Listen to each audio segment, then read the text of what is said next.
Estudo do livro de Apocalipse.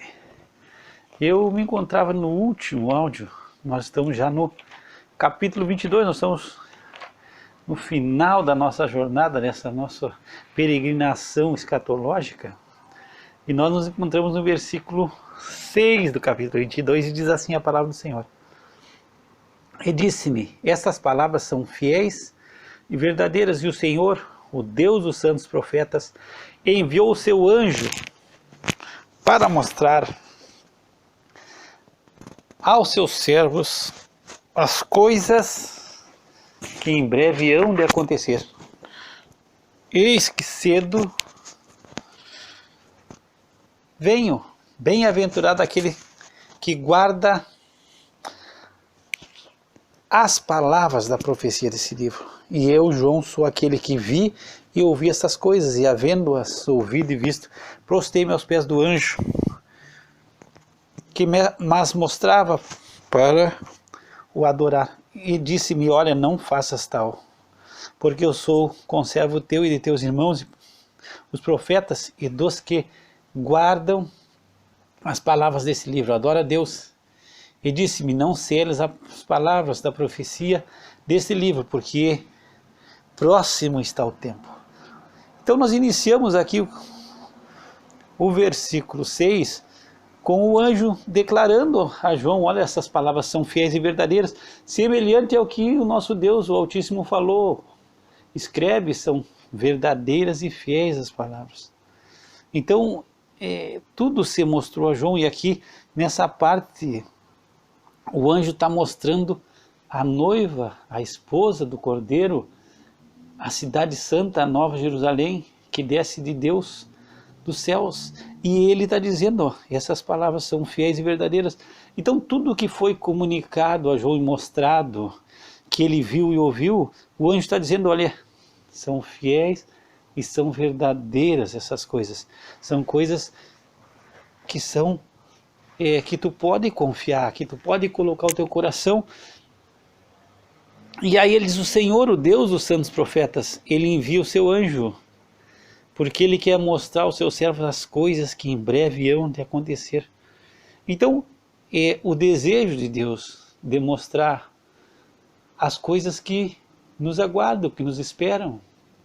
E essas coisas devem trazer consolo, fortaleza ao nosso coração. É dessa forma que nós devemos caminhar, viver a nossa vida cristã, confiando em Cristo, se consolando uns aos outros com as palavras, porque o que nos espera é um fim glorioso. Então nós temos que nos fortalecer e nos edificar uns aos outros. Nós temos que servir aos outros, exortar, edificar aos outros, por causa dessa vinda do Senhor. Então essas coisas são coisas que estão em breve, e essa palavra sempre assim, essa palavra foi dita praticamente há 1900 anos atrás. E a igreja, ela segue esperando esse advento, tanto da volta de Jesus como do estado eterno. Então, são coisas que em breve hão de acontecer, e o Senhor quer nos mostrar, e Ele envia, desde o início do Apocalipse, a gente já conhece que Deus envia, e Ele quer que a igreja saiba do que vai acontecer, do que Ele espera, do que nós temos reservado para nós na eternidade. Então há interesse de Deus que nós venhamos a saber, e aí vem a sexta bem-aventurança. No início, lá nos primeiros áudios, nós falamos que o livro do Apocalipse é o livro dos sete anjos, 7 pragas, 7 trombetas, 7 espíritos, 7 igrejas, e são 7 bem-aventuranças que se encontram no livro de Apocalipse, e essa é a sexta. E aí ela vem iniciando com, eis que cedo venho, bem-aventurado aquele que guarda as palavras da profecia desse livro. Então existe essa promessa de cedo, pronto, e são coisas que estão assim, como que nós podíamos dizer, são coisas que vão acontecer rapidamente quando iniciarem. Então é esse sentido de cedo, pronto,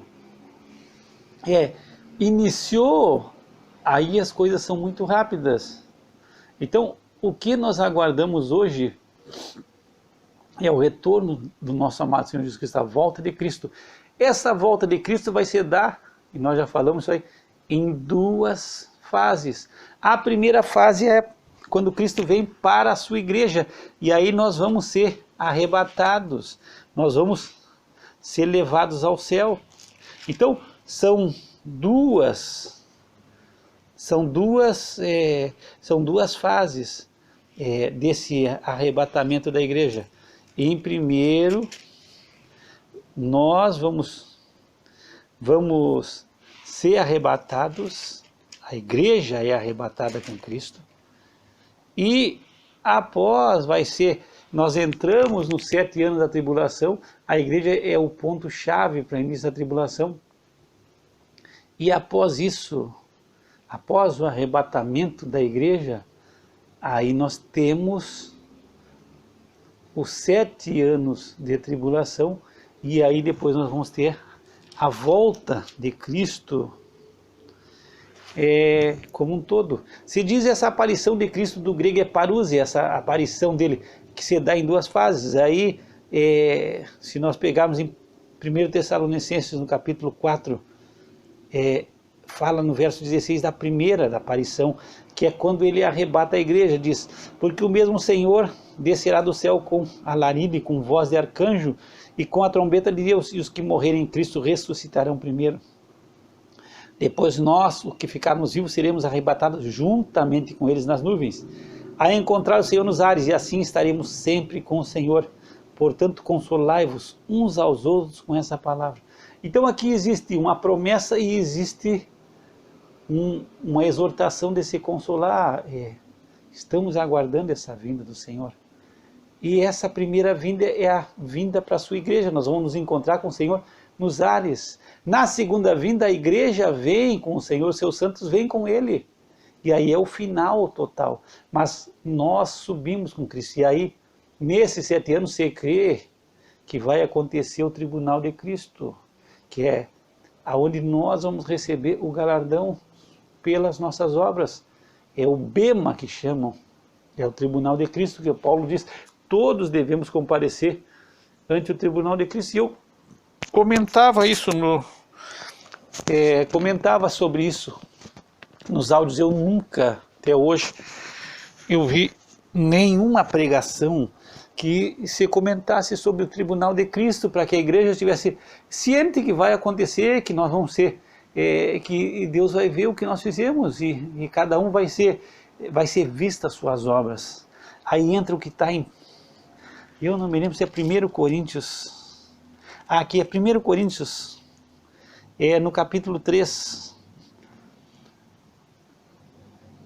diz assim, a partir do 12, e se alguém sobre esse fundamento formar um edifício de ouro, prata, pedras preciosas, madeira, feno e palha, a obra de cada um se manifestará. Na verdade, o dia a declarará. Porque pelo fogo será descoberto, e o fogo provará qual seja a obra de cada um. Se a obra de alguém edificou nessa para permanecer, este receberá galardão. E se a obra de alguém se queimar, sofrerá detrimento, mas o tal será salvo todavia como que pelo fogo. Então esse tribunal de Cristo que nós vamos comparecer, e todos vão ter que comparecer, não é para ver se tu é salvo ou tu não é salvo, não. Se tu foi arrebatado, tu já está salvo. Ali é só para ver, é o galardão, cada um vai receber galardão se a tua obra que tu edificou permanecer. Isso não se comenta na igreja, isso não é que não se comenta, quem sabe tu esteja numa igreja que fale, mas é uma coisa que eu vejo raro, muito raro, se comentar sobre o que tu está fazendo, tu está desenvolvendo a tua salvação. Quando o Senhor ele escreveu, Paulo escreve e usa, o Espírito Santo usa Paulo para escrever a igreja de Éfeso, ele fala que nós somos é criatura de Deus, e do grego é poema, que é da onde vem a nossa palavra poema, é criado em Cristo Jesus para boas obras, a qual de antemão o Senhor preparou para nós. Isso está no capítulo 2 do livro de Efésios. Então nós não somos salvos por boas obras, nós somos salvos por graça, não é por obras, mas nós somos salvos para boas obras, quer dizer, nós somos feitura sua, criados em Cristo Jesus para boas obras, as quais Deus preparou para que andássemos nela. Então, nós não somos salvos por boas obras, mas nós somos salvos para boas obras, para andarmos nessas boas obras que Deus tem preparado para nós. E aí tu vai ser julgado, e tem muito cristão que está com o bracinho cruzado. Eu não vou cessar de dizer, quem sabe até última hora, o último dia eu vou dizer a mesma coisa. A maioria da igreja hoje está preocupada só com seguro contra incêndio. Eu só não quero ir para o inferno. Mas não tem mais nada, não apresenta mais nada. É só o medo de ser condenado eternamente, mas sabe, não estão condenados eternamente, não estão esperando mais nada. Quando essa vida acabar, só vai permanecer o que nós fizemos por Cristo. E o Evangelho é chamado abnegação, é uma coisa que não adianta, é a abnegação, não existe outra coisa, é deixar de pensar em si mesmo. Isso é Evangelho, não tem outra coisa. Hoje você traz uma mensagem de eu e eu mais um pouco, e eu tenho que isso, eu tenho que aquilo, eu tenho que o outro. Mas o Evangelho é renúncia, é se negar a si mesmo, é morrer. Então viver para Cristo Jesus disse, se alguém quiser me seguir, tu pode pegar depois Mateus 16, 24, então disse Jesus ao seu discípulo, se alguém quiser vir após mim, renuncie-se a si mesmo, negue-se a si mesmo. Tu vai ter que te negar para ti mesmo, tu vai negar a ti, te renunciar a si mesmo, vamos dizer, é a abnegação. Tu deixou, tu te negou a ti mesmo, tu te renuncia a ti mesmo, tu te coloca em segundo plano, tu já não é o principal. E aí tu toma a tua cruz. E o judeu conhecia, porque o judeu estava sob o domínio do Império Romano, e os romanos, nesse período de Cristo aqui, se diz que mais de 30 mil judeus foram crucificados nesse período do ministério de Jesus. Então, e se colocava nas estradas a cruz, porque os romanos gostavam de mostrar o que acontecia com aqueles que se levantavam contra Roma. Então, quando o judeu via alguém tomando a sua cruz, carregando a cruz, é morte. Não tinha outra sentença. Em tomar a tua cruz é morrer. Tu vai morrer. E se tu quiser seguir a Cristo, tu vai ter que morrer para ti mesmo. É uma renúncia, uma negação. Agora, quem quer morrer para si mesmo? Quem quer se renunciar a si mesmo? Quem quer se colocar em segundo plano? Ninguém. Ninguém quer ser segundo lugar, ninguém quer considerar os outros superiores a si mesmo, ninguém quer servir e só ser servo, todo mundo quer ser servido. Então, cristianismo é renúncia, é me colocar em segundo plano, eu não sou mais o primeiro. E é a morte do eu morri. Aí é o que o apóstolo Paulo, ele escreveu aos Gálatas, não vivo eu já estou crucificado com Cristo. Quer dizer, eu já estou morto, eu já morri. É Cristo que vive em mim, e tu pode pegar depois. Estou morto. Gálatas 2,19, porque eu pela lei estou morto para a lei, para viver para Deus. Já estou crucificado com Cristo e vivo não mais eu, mas Cristo vive em mim. E a vida que agora vivo na carne, vivo-a pela fé do Filho de Deus, o qual me amou e se entregou a si mesmo por mim. Então nós vamos ao tribunal de Cristo, nós vamos ver o que a gente fez com a nossa salvação. Então tu pode estar salvo, mas com o bracinho cruzado, tranquilo, esperando, desfrutando um pouco daquilo que o mundo está te oferecendo, e só tranquilo que tu não vai para o inferno. E nós vamos ter que comparecer ao tribunal de Cristo. nessa primeira vinda. Então, o ponto hoje que se aguarda e não precisa acontecer mais nada é o arrebatamento da igreja. Então, esse cedo venho pronto para levar a sua igreja. E a parúzia é a primeira fase da volta. E é breve, e aí quando as coisas acontecem, é breve, tudo vai ser muito rápido, é pronto e tudo acaba. Então nós temos que viver de uma maneira sóbria, de uma maneira...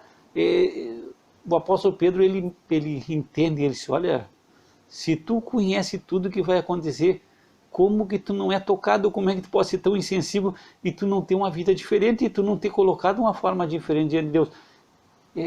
Tu tem que ser mais santo, tu tem que procurar se santificar, e nós vamos entrar nisso no verso 11 desse capítulo. Então existe aqui a promessa, cedo venho, e nesse capítulo, por 3 vezes o Senhor alerta, cedo venho, eu cedo venho. E aí o apóstolo Pedro também diz, olha, alguns dizem, não, isso aí já está assim faz mais de 1900 anos que ele já falou isso, e é tranquilo, isso aí não vai acontecer. Só que vai acontecer. Essas palavras são fiéis e são palavras verdadeiras. E aí a sexta bem-aventurança é guardar a palavra da profecia desse livro. Quer dizer, não é esquecer, não é botar num armário e fechar e tá legal, que bom, não. É ver, é guardar, está acontecendo, as coisas estão acontecendo, Cristo está voltando, e nós viver de uma forma para servir ao Senhor.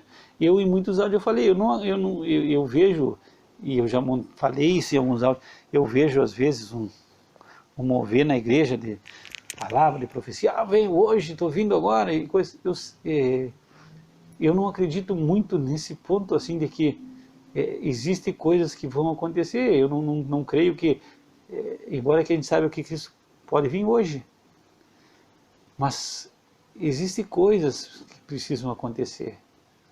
Precisam várias coisas, embora que nós estamos esperando a volta de Cristo para qualquer momento. Mas esse movimento que se vê muitas vezes na igreja é um pouco complicado. Não, é profecia e coisas. Agora, eu não creio que seja tão cedo assim como a gente está pensando. É cedo porque Cristo é eterno, mas Deus está trabalhando através da igreja. Deus está agindo ainda através da igreja.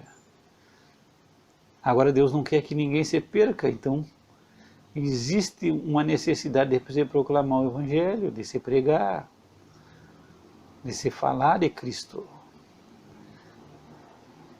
Mas Jesus vem pronto e está cedo e está perto da sua vinda.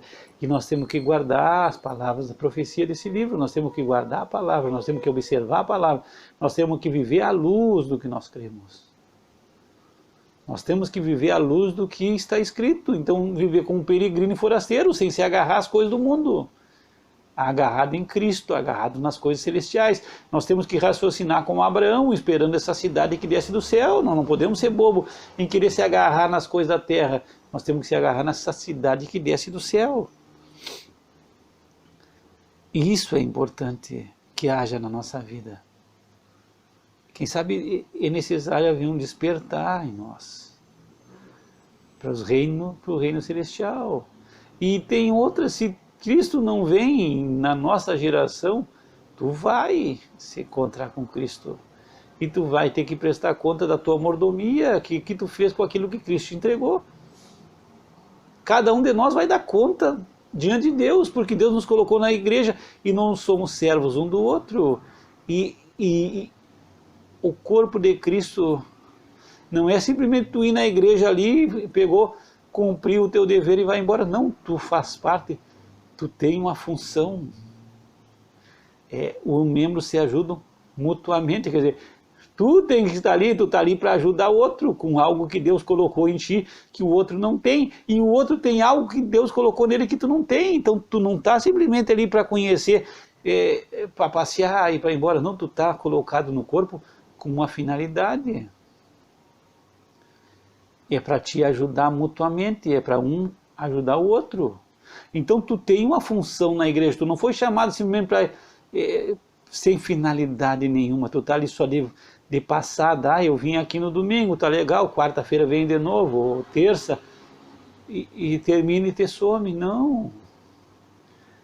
Alguma coisa Deus tem que colocou na tua vida que o corpo necessita e que tu tem que dar a tua colaboração, assim como o outro irmão tem que te ajudar em algo que tu não tem e que Deus colocou na vida dele. Então, é mutuamente, isso está no livro de Efésios. É o corpo de Cristo, é a igreja de Cristo. Existe uma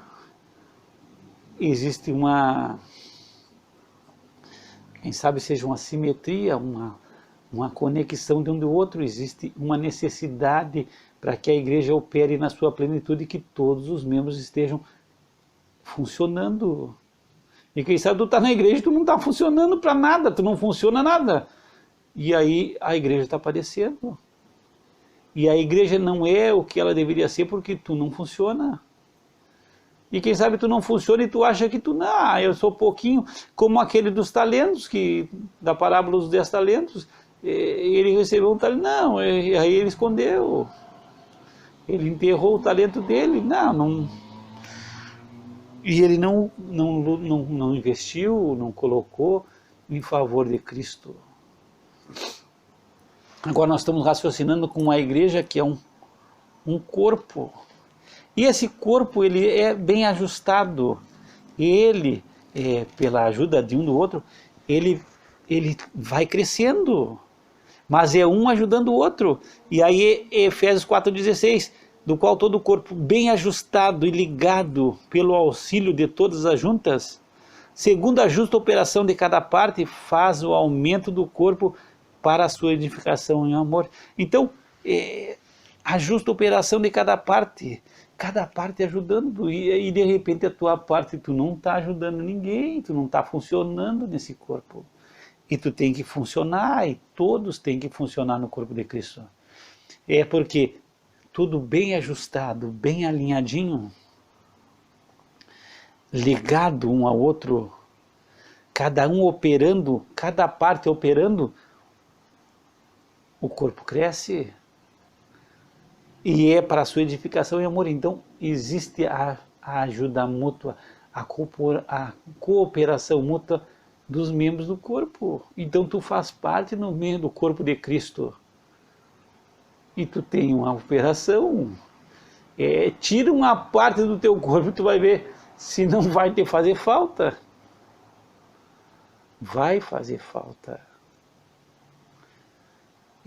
Não existe no nosso corpo nada que Deus colocou que isso aqui está só para ocupar espaço, e tira que não tem necessidade. Não, tudo tem uma função. E quando uma parte do teu corpo, por mais sensível que esteja, ou por mais insignificante que tu ache, ele para de funcionar, alguma coisa vai dar errado no teu corpo, de repente tu vai precisar de auxílio, porque o teu corpo já não vai funcionar legal, de uma forma perfeita. E para o corpo funcionar de uma forma perfeita, todo o corpo tem que estar ajustado e cada parte fazendo a sua, dando o seu auxílio, cada parte operando. E se tu não está operando o corpo está sofrendo por tua causa, tu não funciona. Tu é uma parte do corpo que não funciona, tu não faz nada. Tu está ali só de passageiro da agonia, só esperando que tu não vá para o inferno, mas tu não faz nada. E aí a igreja padece por tua causa, porque tu não está te inserindo no teu lugar que Cristo te chamou a ocupar. Então tu tem que ocupar essa posição em Cristo Jesus, para que a igreja possa funcionar de uma forma legal. E se não acontecer, eu vou ser redundante, não, tu vai ser cobrado.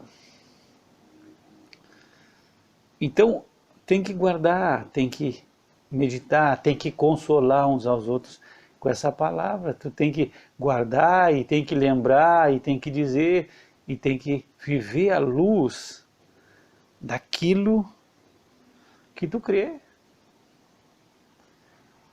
Agora, tu não vai crer se tu não ouvir. A fé vem pelo ouvir. O apóstolo Paulo escreveu aos Romanos no capítulo 10. A fé vem pelo ouvir, e o ouvir da palavra de Deus. E tem que ser uma fé obediente, senão não é fé real.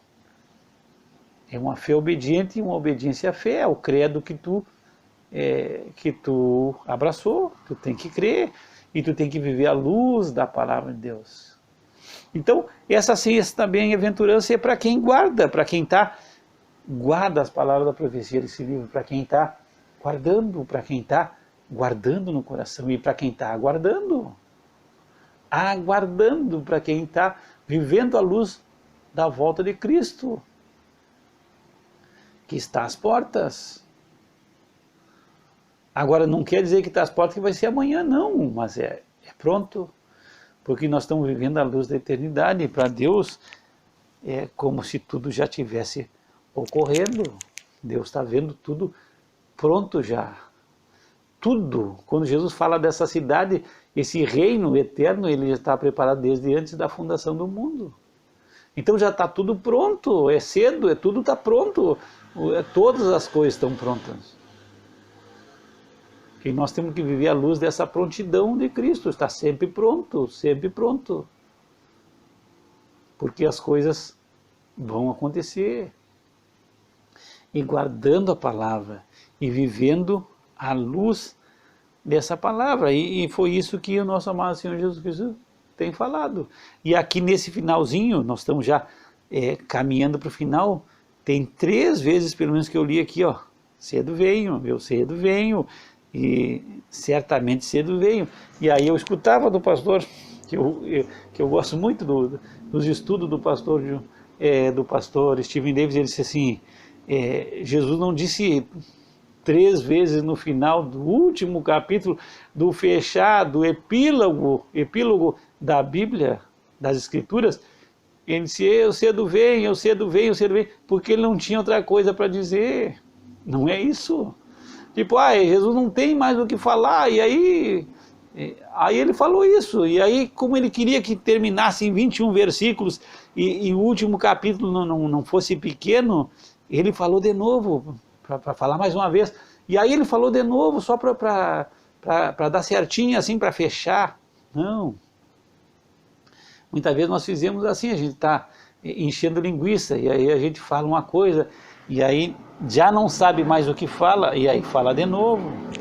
Mas não foi isso que aconteceu aqui. Só nesse último capítulo nós temos 3 mensagens da volta pronto, de volta cedo, e que as coisas vão acontecer cedo, e que não é para nós nos apercebermos, que nós temos que estar vigiando, que nós temos que estar prontos, e que nós não podemos nos aferrar a esse mundo que nós estamos vivendo aqui como forasteiros e peregrinos.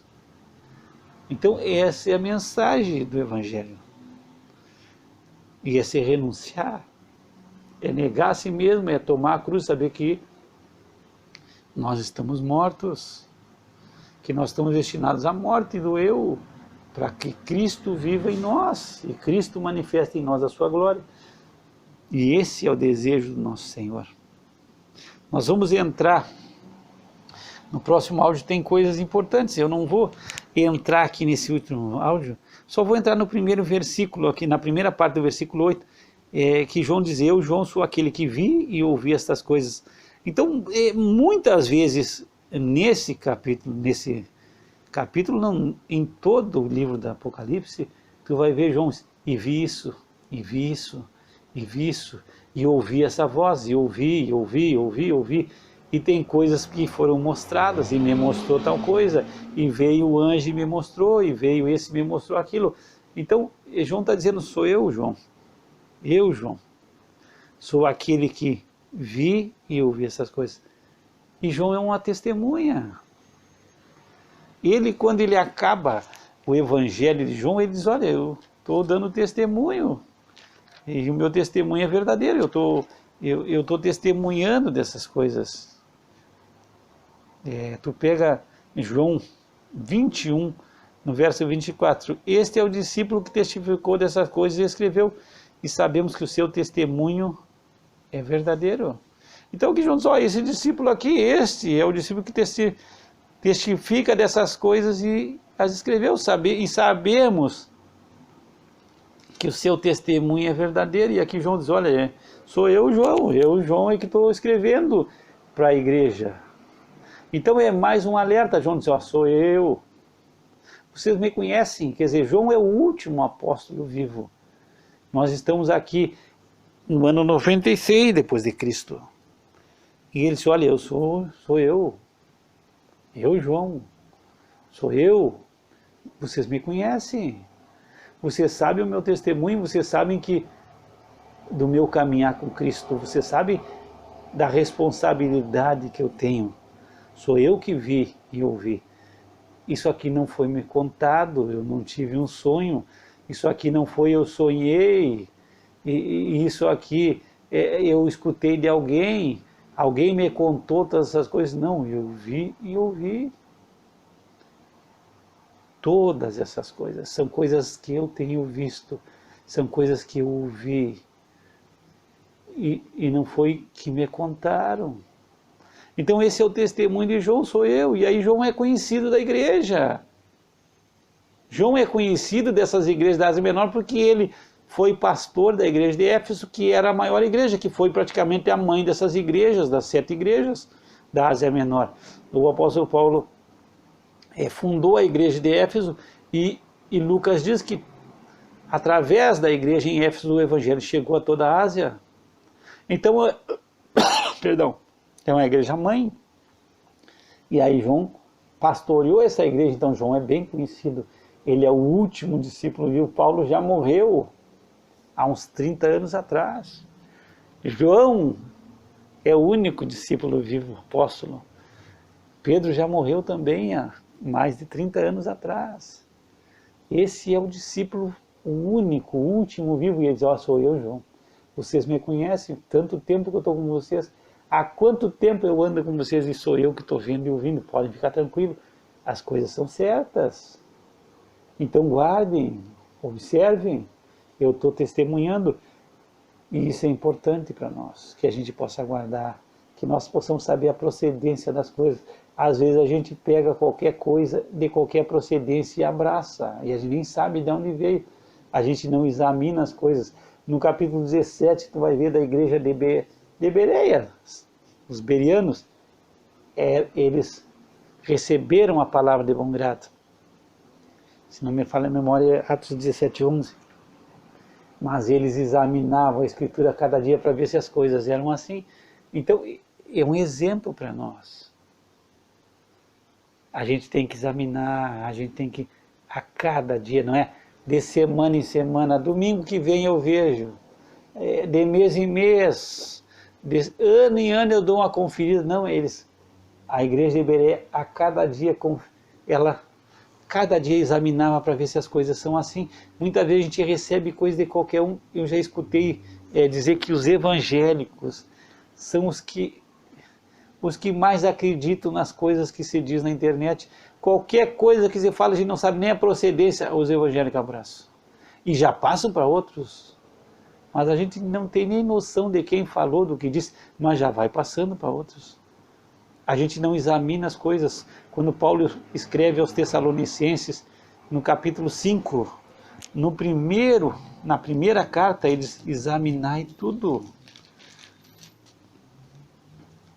Retende o bem. Então 1 Tessalonicenses 5:21, examina primeiro. A fonte, examina o conteúdo, examina as coisas, não sai disseminando coisa que tu não sabe. Aqui é João, ele está dizendo, vocês me conhecem, eu sou João, eu que vi, sou eu, João, João, o apóstolo João, o discípulo amado. Então a procedência das coisas e a autenticidade das coisas, a gente tem que examinar. E muitas vezes a gente não examina e já vai passando as coisas para os outros. E até assunto. A gente muitas vezes ouve coisas que não são legais, coisas que não são, nem representa a palavra. E a gente não examina. E já passa para outros. E é uma coisa nossa, isso da nossa natureza humana. Quando são coisas boas que se falam de alguém, a gente sempre, não, tem que ver bem, aí a gente não passa. Quando você fala de bem de uma pessoa, a gente diz, mas não é bem assim, a gente desconfia. Mas quando é algo de mal, é rapidinho, e a gente passa para os outros. A gente nem confirma. Agora, se é uma coisa ruim que estão falando contra alguém, a gente olha, a gente já passa. A gente já passa para outros. Então a gente tem que aprender a examinar primeiro onde você está passando coisas, principalmente se for coisas ruins, coisas negativas. A gente tem que lembrar primeiro. E a gente tem que aprender a passar as coisas numa peneira, se aquilo é verdadeiro ou se não é. Então a gente tem que ter esse cuidado, e eu espero que tu tenha cuidado. Aqui João está dizendo, sou eu, João, ó. Fique tranquilo, fui eu que vi e ouvi essas coisas. Podem ficar tranquilos, isso aqui não é invenção, não é coisa. O anjo está dizendo, são verdadeiros e fiéis, então fique tranquilo, eu estou ouvindo e eu estou anotando tudo. Pai, nós te damos graça pela tua bendita palavra, pela tua palavra santa, que fala aos nossos corações. Nos ensina a guardar, porque essa é uma bem-aventurança, guardar e viver à luz das profecias desse livro. Da mensagem, Senhor, da palavra e do teu evangelho através de Cristo Jesus. Que o Senhor te abençoe e te guarde, que o Senhor faça resplandecer sobre ti o seu rosto e tenha misericórdia de ti. Que o Senhor levante seu rosto sobre ti e te dê a paz. Graça e paz da parte de Deus nosso Pai e do Senhor Jesus Cristo.